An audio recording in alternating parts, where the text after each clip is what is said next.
Nilambur MLA സ്ഥാനം രാജിവെച്ച PV. Anwar MLA Trinamool കോൺഗ്രസിലേക്ക്. ഇനി മുതൽ പി.വി. അൻവർ എന്ന് മാത്രമേ പറയേണ്ടതുള്ളൂ. എം.എൽ.എ എന്ന പദവി പൂർണ്ണമായും രാജിവെച്ചിരിക്കുന്നു. അതുകൊണ്ട് ഇന്നലെ വരെ പി.വി. അൻവർ എം.എൽ.എ ആയിരുന്ന വ്യക്തി ഇന്ന് മുതൽ പി.വി. അൻവറായി മാറുന്നു. അതേസമയം പി.വി. അൻവറിനെ നമ്മൾക്ക് ഇനി TMCയുടെ തൃണമൂൽ കോൺഗ്രസിൻ്റെ കേരള സ്റ്റേറ്റ് കൺവീനർ എന്ന് വിശേഷിപ്പിക്കേണ്ടി വരും. രാജിക്ക് പിന്നാലെ UDFന് പൂർണ്ണ പിന്തുണ പ്രഖ്യാപിക്കുകയും ചെയ്തു പി.വി. അൻവർ. പ്രതിപക്ഷ നേതാവ് VD സതീശനെതിരെ 150 കോടി രൂപയുടെ ആരോപണം തെരഞ്ഞെടുപ്പ് കാലത്ത് താൻ ഉന്നയിച്ചത് CPIMലെ ഉന്നത നേതാക്കളും മുഖ്യമന്ത്രിയുടെ രാഷ്ട്രീയകാര്യ സെക്രട്ടറി P. ശശിയും പറഞ്ഞിട്ടാണ് എന്നും അതിൻ്റെ പേരിൽ പ്രതിപക്ഷ നേതാവിനോട് താനിപ്പോൾ മാപ്പ് ചോദിക്കുകയാണ് എന്നും പി.വി. അൻവർ പറഞ്ഞു.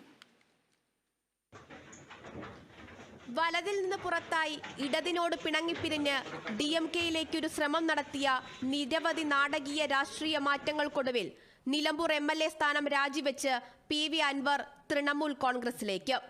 സ്പീക്കറെ സഭയിൽ നേരിട്ടെത്തി കണ്ടാണ് രാജിക്കത്ത് നൽകിയത്.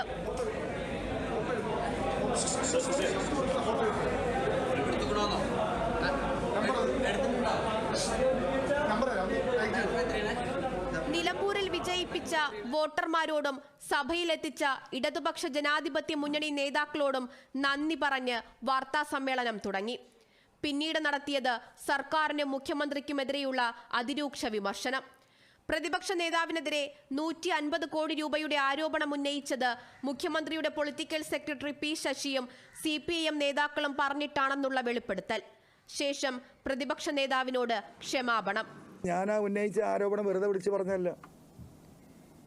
സ്പീക്കർക്ക് പരാതി നൽകി, ഉന്നയിക്കാനുള്ള വിഷയം സ്പീക്കർക്ക് നൽകി, with the permission of the സ്പീക്കറാണ് ഞാൻ സഭയിൽ ഉന്നയിച്ചത്.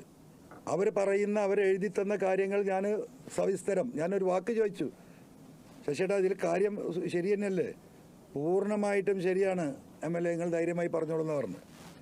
അങ്ങനെ ഇവിടുത്തെ കോൺഗ്രസ് ലീഡർഷിപ്പിൻ്റെ മുമ്പിൽ, പ്രത്യേകിച്ച് പ്രതിപക്ഷ നേതാവിൻ്റെ മുമ്പിൽ എന്നെ ഏറ്റവും വലിയൊരു ശത്രുവാക്കാനുള്ള ഒരു ഗൂഢമായ ആലോചന അതിൻ്റെ പിന്നിൽ അന്നുണ്ടായിരുന്നോ എന്ന് എനിക്കറിയില്ല. എന്തായാലും സംഭവിച്ചത് അങ്ങനെയാണ്. അപ്പം എന്നെ സംബന്ധിച്ചിട്ട് എനിക്ക് കേരളത്തിലെ 3.5 കോടി ജനങ്ങളോട് ഈ വിഷയത്തിൽ പറയാനുള്ള ഒരു കാര്യം എന്ന് പറയുന്നത്, ഈ വിഷയത്തിൽ അദ്ദേഹത്തിനുണ്ടായ മാനഹാനിക്ക് ഞാൻ കേരള സമൂഹത്തോട് മാപ്പ് ചോദിക്കുകയാണ്. ഇത് ഉൾക്കൊള്ളണമെന്നും എൻ്റെ മാപ്പപേക്ഷ സ്വീകരിക്കണമെന്ന് അദ്ദേഹത്തോട് സ്നേഹപൂർവ്വം അഭ്യർത്ഥിക്കുകയാണ്.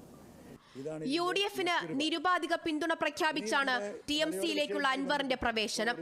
ഉപതെരഞ്ഞെടുപ്പിൽ നിലമ്പൂർ സ്ഥാനാർത്ഥി ആരാകണമെന്നത് സംബന്ധിച്ച് അനൌദ്യോഗിക പ്രഖ്യാപനം സ്വന്തം നിലയിൽ അൻവർ നടത്തുകയും ചെയ്തു. മലയോര മേഖലയായ നിലമ്പൂരിനെ അറിയുന്ന ആളെ UDF സ്ഥാനാർത്ഥിയാക്കണം. പ്രദേശത്തെ ഏറ്റവും പ്രശ്നം നേരിടുന്നത് ക്രൈസ്തവ വിഭാഗമാണെന്നും VS ജോയിയെ സ്ഥാനാർത്ഥിയാക്കണമെന്നും ആവശ്യം.